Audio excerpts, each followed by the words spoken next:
Hi, I'm Tony Russo, and this is Funeral Service Insider from Kates-Boylston. Each episode features conversations about emerging trends and news that affect the death care industry. We talk to people who understand the delicate balance of change in a profession and vocation steeped in tradition. This week, I'm doing my first multi-guest episode, and it is in celebration, expectation, acknowledgement of the first day of school, which has sadly started for many college students around the country. We spoke with five people. Five? Let me check. I spoke with I spoke with four funeral professionals that I've spoken with before who also happen to be mortuary school instructors, and I'll introduce each of them before the individual clip, but they all had very similar takeaways, and I want to explain something to our regular listeners that for this episode, we decided to kind of target directly, not just our younger listeners, but people who are considering mortuary school and people who are considering funeral service as a vocation. And we thought, as these different instructors were getting ready for the year, we'd like to hear from them what they wished students could know going in, if they could implant something right in a student's head before they even decided whether or not to go to mortuary school. These are some of the things that they would recommend. And also, once they are in mortuary school, some of the things that they might expect in the first couple years, and some of the ways to kind of position themselves for success. It's a really exciting episode. Everyone was so kind and so on point. I mean, these are people who just are good. They're so good at what they do that they're good at teaching other people what they do, and they're kind of at the top of their game there. So there were a couple people who I called and I missed, and so if you're not on this list, you already know it, and I'm sorry we couldn't connect. But we're going to do more of these as the years go on. I'd like to dip in maybe once a quarter and do something targeted toward mortuary school students. So if there's anything you as a listener would like to hear, just shoot it along and I'd be happy to. You can reach me by checking the show notes and clicking through there. Just a quick note, all of the introductions are going to be kind of brief, just the person's name and where they're working and what they do where they're working. They are all longtime funeral directors. They are all working funeral directors. They are all engaged in their communities in ways over and above the common expectations of funeral directors. And rather than just say the same thing in front of each of them, I will say the same thing for all of them. These are wonderful people doing a wonderful job. And I don't want to undermine all of their work by trying to squish it right in. There are links to all of their LinkedIns and to all of their colleges in the show notes if you want to find out more about them. I feel like if you're in the profession, you're going to know these names right off the top of your head. And if you're not, these are names that you're going to want to look up and investigate a little bit anyway. So our first piece of advice and insight comes from Lily McMurrow. She is the program director and president of Worsham College of Mortuary Science, just outside of Chicago, as she likes to say. And she said, for her, it's all about enthusiasm. And here's the advice that she has for students contemplating funeral service. There are several things that I wish students knew prior to coming to mortuary school, and that would be to kind of get out there and actually volunteer or to go and shadow at a funeral home. What we're finding now more and more is that our students are coming in with less and less experience and less exposure to what the role of a funeral director actually is. For example, what we're finding is nationally, about 90% of our students are coming in with zero funeral home connection. So instead of what we kind of typically imagine as the funeral director being this legacy student that has this kind of history and generational knowledge, and that usually kind of comes in the classroom too, where the students are interacting with each other and they can talk about what was happening at the funeral home and experiences that they've had. That conversation really isn't happening at the college level anymore. The student of today is coming in kind of inspired to be in funeral service, but they don't really have that reality of what the work is. And I think that that becomes a challenge at the school level, and then becomes even more challenging for our funeral directors as they hire them to do their apprenticeships and to kind of become the next generation of funeral directors, because there's a real gap in that understanding of what the job entails. We spend a lot of time talking to the students about the job, the work, and all of those things. I mean, most all of our faculty here at Worsham College are licensed funeral directors and embalmers. They're still active in the profession. I myself am active in the profession. So we are not kind of sugarcoating or kind of giving a false sense of what the work is. But I think there's something to be said that there's a kind of that disconnect between me saying, yes, the phone's going to ring at 2 a.m. and then the actual phone ringing at 2 a.m. Those are two very different experiences. What I would recommend and what I see is that the more that we can kind of encourage students prior to enrolling to get out into the funeral homes, and I think that's where we can really partner well with the funeral homes, is having more access to kind of open houses or just kind of talking about what the work is. Because right now, every student that comes to Worsham also writes an essay of, why funeral service? Because I'm always interested, what did draw you into this? Most everyone says they want to help people. And I think that their idea of helping people is almost like they're going to be kind of sitting with the family and helping them through grief. And while that is something that we do, and that's certainly an aspect of our job, I think most of us would agree that as funeral directors, our main job is really making sure that we're helping them to kind of get all the details in order so that we can really make sure that the family has everything that they need. But that kind of grief therapy counseling that goes on is kind of very much a secondary piece, not kind of what we do at the forefront. Most of what we're doing is organizing paperwork. It's making sure that things are running on time, and making sure that the deceased looks great. I mean, so there's so many kind of factors to that the students just aren't necessarily aware of. The other thing that I see a lot of too is that, they saw something online. And I think that there is something great about that the students are trying to do research, but the online image that they see of what it means to be a funeral director, I think is also very different than the reality of the job. So I always kind of look at it, there's this kind of disconnect between the Instagram version and then the reality of the job. I think that there's many people doing kind of really fun content that kind of pokes fun at funeral service, but also it shows kind of this lightness. But if that's the only kind of thing that you see for funeral service, that can also be a very challenging transition for our students to kind of go, wait a minute, I thought funeral service was fun. I thought we were kind of, doing these different things like roller skating through the funeral home or popping out of caskets or doing things like that. I think most funeral directors would agree that we don't have time for that. Most of the job is, running from thing to thing, making sure that all of the T's are crossed and I's are dotted, and making sure that these services are running, smoothly. And that takes time, effort, and energy. So I think there's that piece of it as well, too, to kind of bridge that gap between the experience of what they're seeing and what they think funeral service is and the actual work that it is. Howard Beckham is the funeral service program director and a professor at Florida State College at Jacksonville in their mortuary science program. We profiled him and his program in a recent episode and a recent issue of Funeral Service Insider, the newsletter. Link to that in the show notes, actually link to all of the stories on all of these guests in the show notes. And here's Mr. Beckham.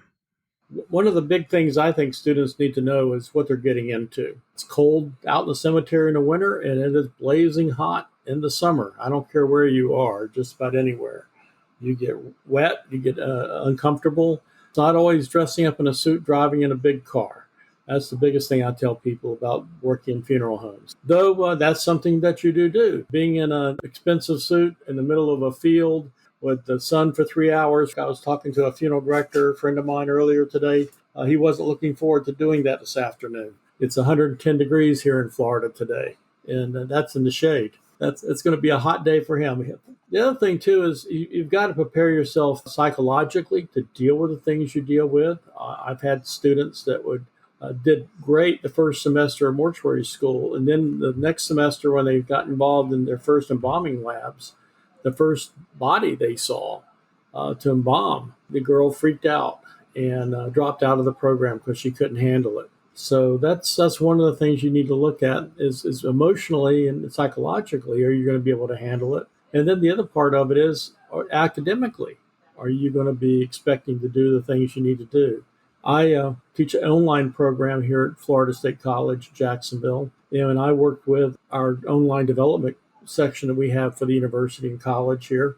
They were expecting just peripheral things to work with when we first started the online program. But then a year later, they were just amazed at the complexity of what a funeral director has to know. The psychology, thanatology, the ethics of a funeral director is so important. We've got some of the biggest trust and responsibilities of any profession out there, just as much as a doctor or a lawyer. Any bad thing that happens by a funeral director instantly is national news. You have physiology, psychology, not just psychology, but you have the physiology, the anatomy, dealing with the bodies that have been needed restored art to have take place with those bodies, putting someone back together again after a serious accident so they can be viewed, preservation of that body and time for the viewing.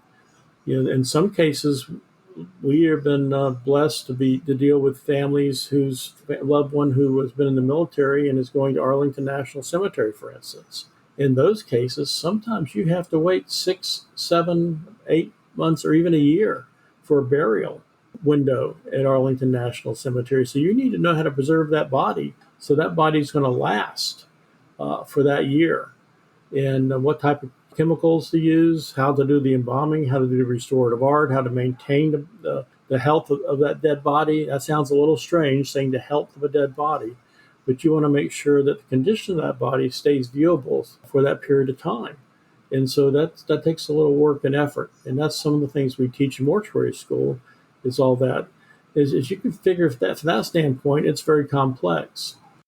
Faith Haug is the program chair and a faculty member of the Mortuary Science program at Arapahoe Community College in Colorado. And she's been in the news a lot lately as the head of the only program in Colorado, as Colorado makes it mandatory to go to mortuary school and get a funeral director license before you're allowed to open a funeral home. You guys know that whole story, but that's not what she's here to talk about. She's an engaging speaker, and whenever you see her speak, if you have the opportunity, I would take it. And here is Faith. I wish that students would either come in knowing or quickly figure out what it is they want to get out of mortuary school. All you have to do is go, to the Facebook group and see that the profession itself doesn't agree on what mortuary school is and what it should be. And so I find when students go off into internships or their first jobs, there's a lot of disconnect between employers and students on what they should have learned, they shouldn't have learned, what they're supposed to be learning. And really, there's no answer to it. So I think what I'm trying to say is I wish the students would kind of just do some reflection and decide what it is, why they're getting the education in the first place, and what it is that they want to get out of it. Because I think that there's a lot of different things that a person can get out of the mortuary school education that aren't necessarily the same. I saw this, it was a conversation actually on Reddit that I was involved in with other educators, not funeral service, but and someone said on there, and this is not a direct quote, that when it comes to education, there's a couple of things to keep in mind. The first is that, there's still always going to be a learning curve on the job. So whether you're going into mortuary science, nursing, whether you're going to be an author, I don't know, any degree that you complete, with the intent of going into a profession, there's always going to be stuff that your education can't teach you.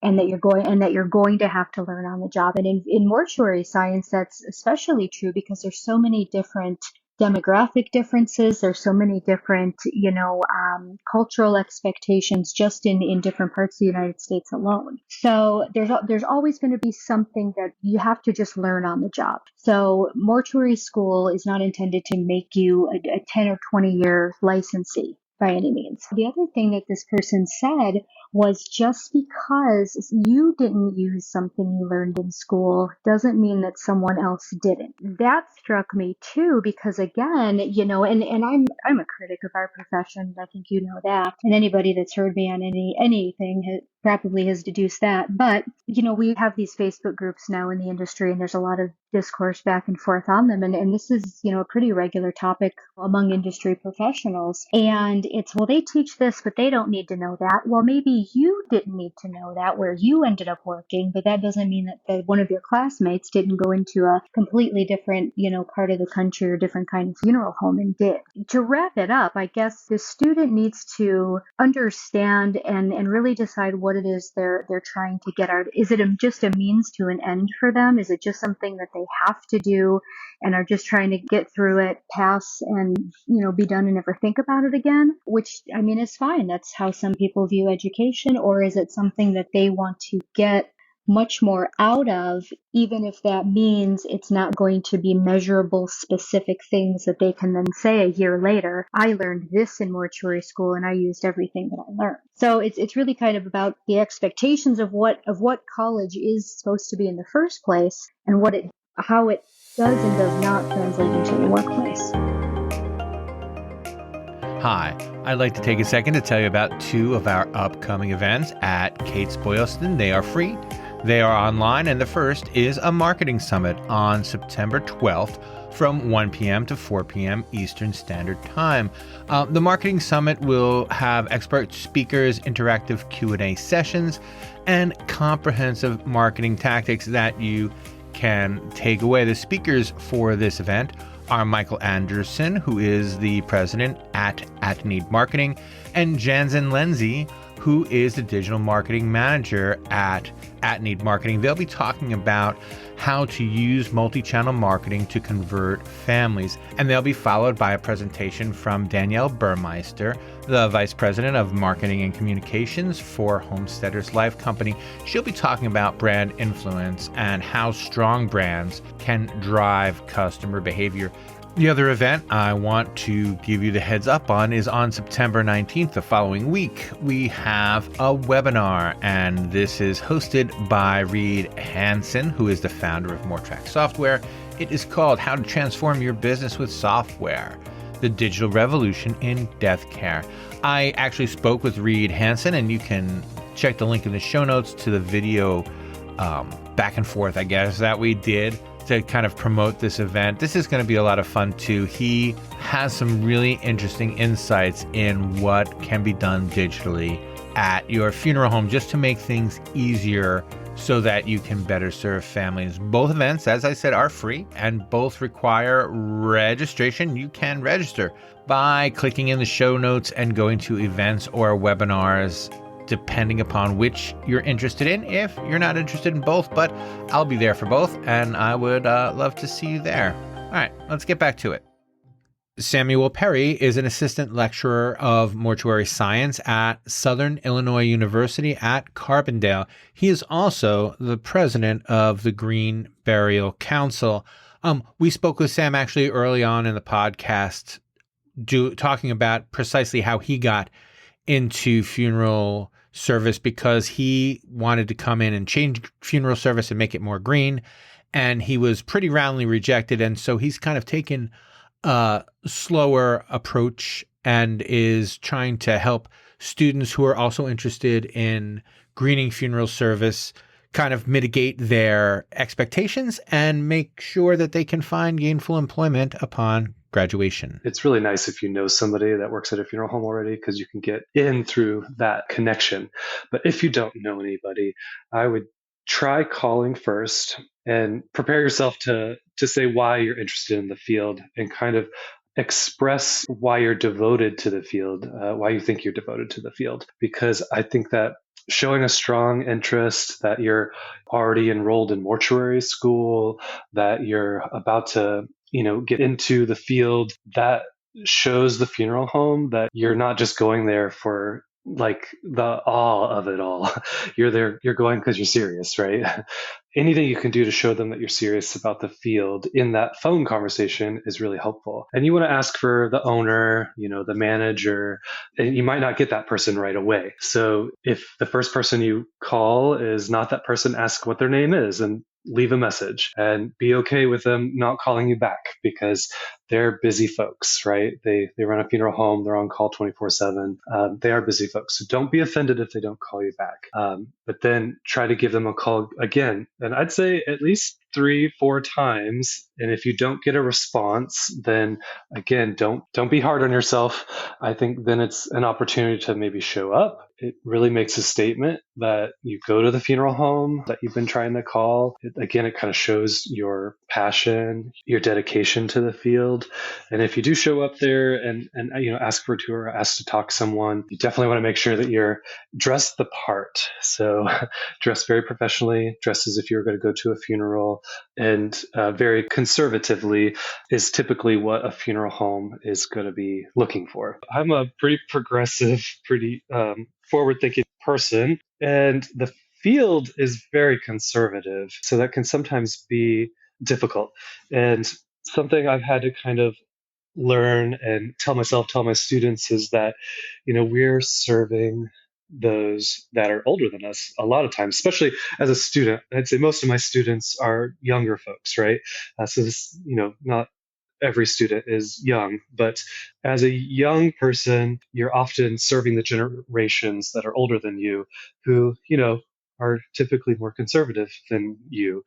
So being prepared for that, being prepared to kind of talk to your grandma, being prepared to talk to, your parents about certain things and how that might curb your expectation, the way you talk, the way you dress, would be what I would set yourself up for. Yeah, being green. When I came into the field, again, I was a lot younger. I was a lot more hopeful it was going to be green already, and got a lot of pushback. And I've been in this for 15 years now. I'm really thankful to be seeing that changing. Funeral homes, the industry itself is a lot more willing to see that green funeral services are an option, and that they may not necessarily offer it already, but are more willing to support it. So if you run into a funeral director that doesn't support it, you might look to another funeral home, or think about how to make it work for them. So think about how this could be another niche of the market that they could profit off of. That sort of conversation tends to be more appealing to a business owner that's trying to keep their business going.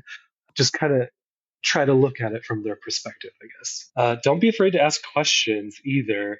I think people get intimidated that, the teacher is the expert, the teacher is the person standing in front of the audience, but don't put yourself down like that. We're all learning. The teacher is learning too.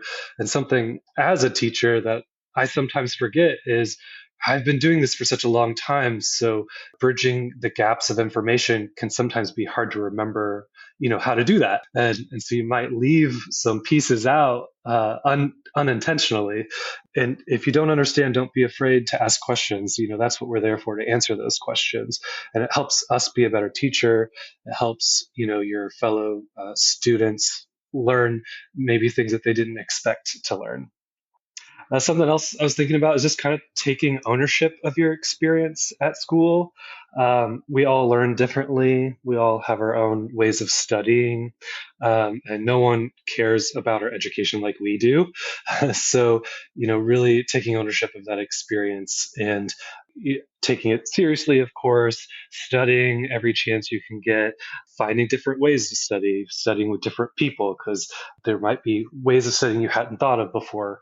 And then just double checking all the requirements for getting through school. You have counselors, you have teachers that are supposed to be doing that for you, but it never hurts to double check them. We're all human. And again, no one cares about your education like you do. So you want to make sure you're getting exactly what you need as you're going along. Jennifer Floyd is the Director of Mortuary Operations at San Antonio College Mortuary School. It's a new position. It's not a new idea, but new for San Antonio. They have opened their own working funeral home on campus to make sure that their students get plenty of practice and have access to some of the real operations while they are still in school. Jennifer actually will be a guest on the podcast next week, so I kept her snippet kind of short to keep spoilers away and have you back next week. But I wanted to introduce her voice here because she has a lot of cool things to say, and I want you guys to know that San Antonio College has a functioning mortuary school, and I'll have a feature on that in an upcoming issue of Funeral Service Insider, the newsletter. Meanwhile, here's Jennifer Floyd. One thing that I was blessed to do is that I worked in the funeral service industry for about 7 years before I went off to college. This is a huge investment, both mentally and financially, and even emotionally. And I would tell students that you don't want to invest in a program, and this goes across the board, without having some knowledge of that program. I think sometimes as people, we get caught up with what we see on TV. And we think that that's the way it is. And in actuality, it is completely opposite. And so I always encourage students to get a job in a funeral home, work around a funeral home. Don't let the first time you step into the embalming or anatomy lab be the first time you've ever seen a deceased person, because that you may realize at that moment that, no, I don't want to do this. And then you've already invested your time and your money into it. So that is my advice that I give students.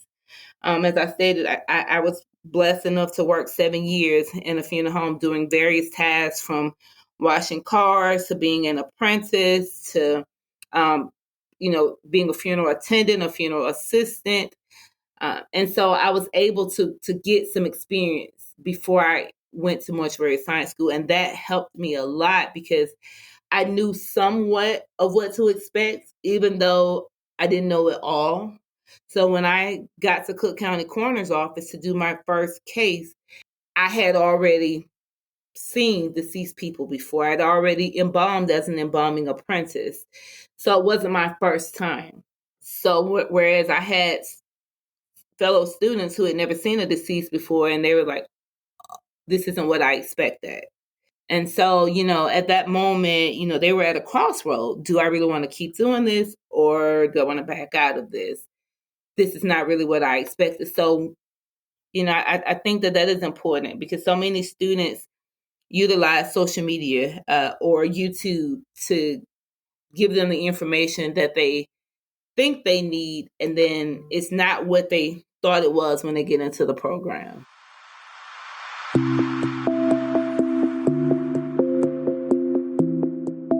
That will do it for this week's show. Thank you so much for joining us. If you are a new listener, I have to encourage you to stay on after the credits for the postmortem, where we are going to talk about the upcoming issue of American Funeral Director, which also will be devoted to mortuary school and to mortuary school students.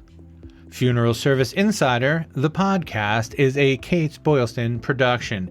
It was written and edited by me, Tony Russo. Please make sure you check out the show notes because that's how you can get in touch with us. That's how you can get links to all of the stories featuring all of our wonderful guests this week. And it's also how you can subscribe to the show. You can subscribe wherever you're listening now as well. If you're listening on Spotify, we're there. Apple, we're there. Amazon, we're there. YouTube, we're there. We do a weekly video news podcast called In Case You Missed It, and that is available on both YouTube and on this feed as well. If you have any questions, if you have any requests, if you have any complaints, I would love to know about them, and you can reach me by visiting us at Kates-Boylston.com. And again, all of that stuff is in the show notes. And now for the postmortem. The September issue of American Funeral Director is focused on mortuary school. It is the Ones to Watch episode where we profile several funeral directors from all walks of life, of all ages, who are finishing up school and already doing credit to the profession. It's always a great issue because it's aspirational as well as inspirational. And It's also part of what we're trying to do more of here at Kates-Boylston, which is to work to be more useful to first-generation funeral directors as well as multi-generation funeral directors. And this interest in mortuary school is part of that. We want to be as helpful as everyone in this podcast wants to be helpful to new funeral directors, and we want to try to be more of a resource to you. So we'll be doing more reporting in Funeral Service Insider on mortuary schools as the year continues. And of course, there's always great mortuary school features throughout the year in American Funeral Director. You can see all of this on our website, and that's the other thing that I wanted to mention. While much of our original reporting is behind a paywall, there are also opportunities to read some stories for free to get a flavor of the magazine. And I think everyone gets 3 free stories every 90 days. You can sign up with just your email address and get access to whichever stories please you. And hopefully, if enough stories please you, you'll sign on as a subscriber. And in the meanwhile, you can also sign up for our Funeral Service Extra newsletter, which is kind of a rundown of all of our top stories and of some of the special events we have going on. That comes out every week, and that is absolutely free, and it'll show you the range of stories we have. And I think that when you see all the great work we're doing, and we really are, my colleagues are really doing great work, and we are all doing original reporting, and we're very proud of our magazines and of our podcast. So we'd like you to participate more, and this is another opportunity. And that is all this time for Funeral Service Insider, the podcast.